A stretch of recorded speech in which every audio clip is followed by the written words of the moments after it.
Hey guys, and welcome to Car Guy 1999 Reviews and Infinity of Nashua. Today we have the 2018 Honda Odyssey EXL. This thing is actually pretty fun to drive.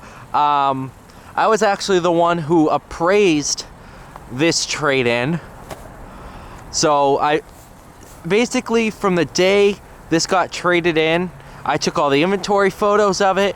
I did the trade-in number on it. So this is kind of like my baby in a roundabout way here at the dealership. A car that I've seen from day one all the way to now.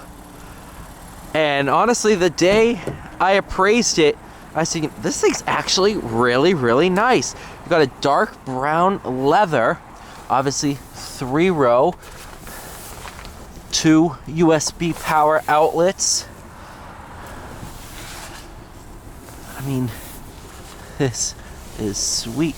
Looks like you have, is this your spare tire cover here? Yeah, more than likely. Or where the seats can fold into.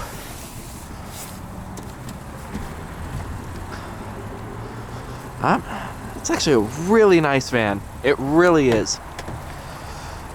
Yeah, here you go. Here you can see the color contrast.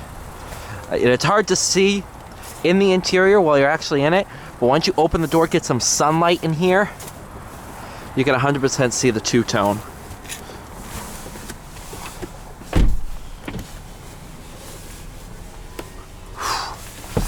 Sunroof, all that fun stuff.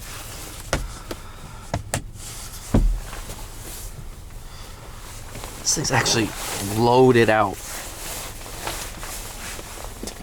I don't know if they did Odyssey touring. They probably did. It's a nice little cubby hole. I mean, you gotta think about it. It's a minivan. Everything is all about storage. Lane departure, forward collision warning.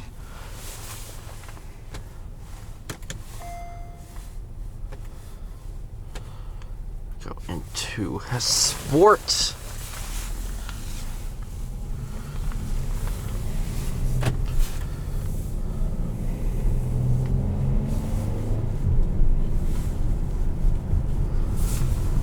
And out for a drive. Now, say right off the bat, you don't feel like you're in a minivan. I've driven the Pilot, same gen, obviously based on a very similar platform. And actually, it feels very similar to the Pilot. You don't, unless you look in the mirror and you're like, oh wow, I'm driving a minivan. You don't constantly think minivan, minivan, minivan, minivan. Which is huge. A lot of people don't like minivans for some odd reason. So being able to drive one and be like, you know what? This actually drives very well. That's pretty cool to say. And for people who say minivans are only for families with like 95 kids, I'll say right here, right now, having that much storage is huge. I mean, look at how popular the Chevy Express van is. For somebody who has a family, even just a family of 3 or 4 people, and you know, you'll need the storage, but it's nice having as much storage as possible without having to worry about SUV being too big for everything. This is perfect. I mean, you could fit a ton of stuff in here, and it's a lot more comfortable to drive around town than a big SUV.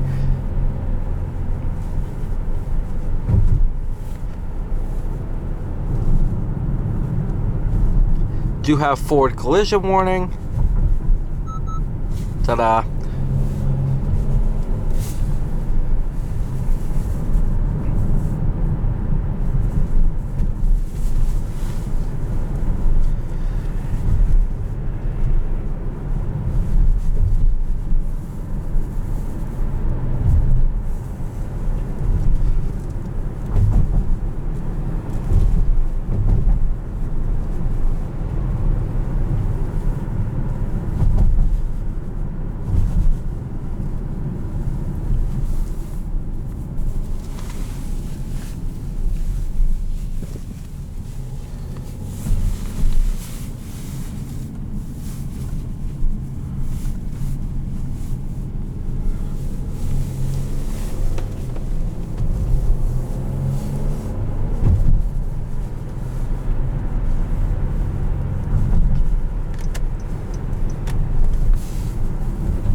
With Honda's V6s, VTEC kicks in at 5,500 RPM.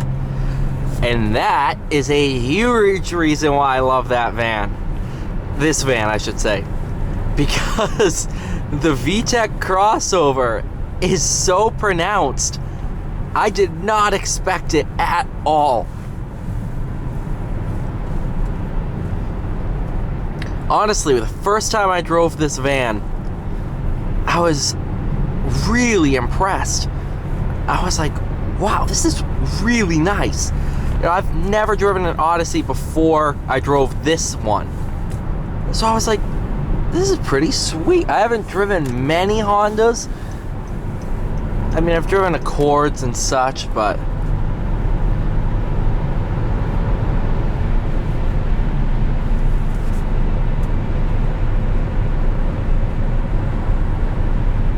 I don't have a Honda dealer connection like I do here at Infiniti or with Porsche or with Ferrari. Although I am working on getting a Honda connection so I can film some Hondas. And now that I think about it, I have driven a good amount of Hondas. A Ridgeline, I've driven a Pilot, I've driven the Type R. I've driven a good number of them. But, I mean, there's just so many Hondas.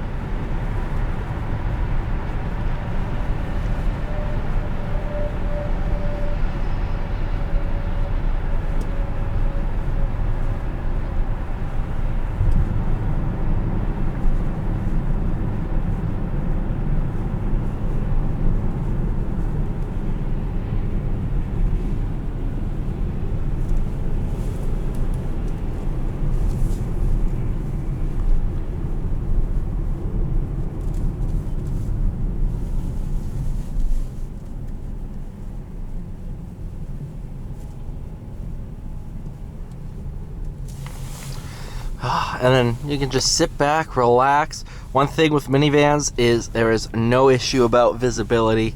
You can see everything. Honestly, I wish they would bring back station wagons. I loved them. I still want, to this day, a CTS-V wagon stick shift. You know, the second gen. You know how cool those things are? Even an E63S wagon. Just, it's so cool.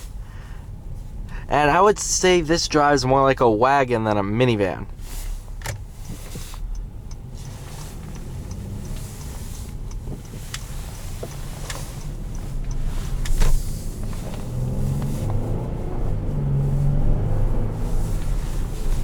V6 has a ton of torque.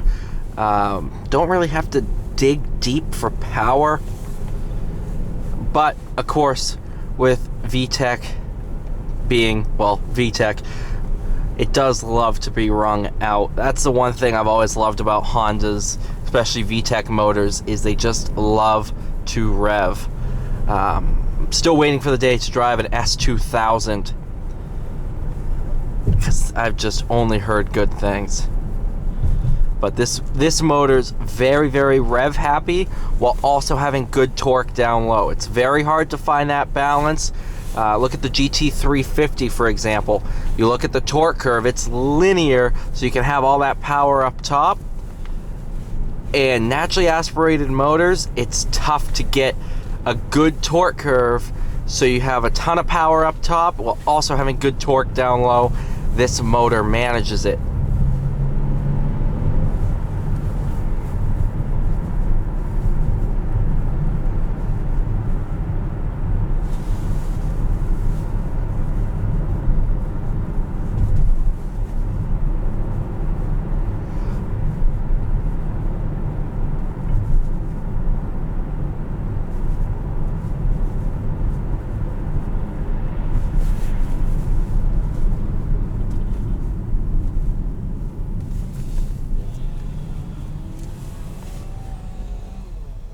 Brake pedal, nice and progressive. It's not bitey.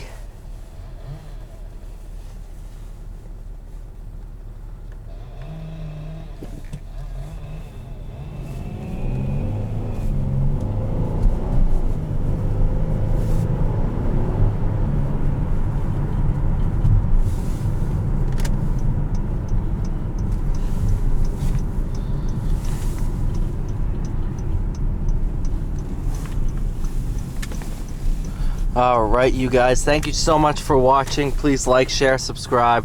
I'll see you all in the next one.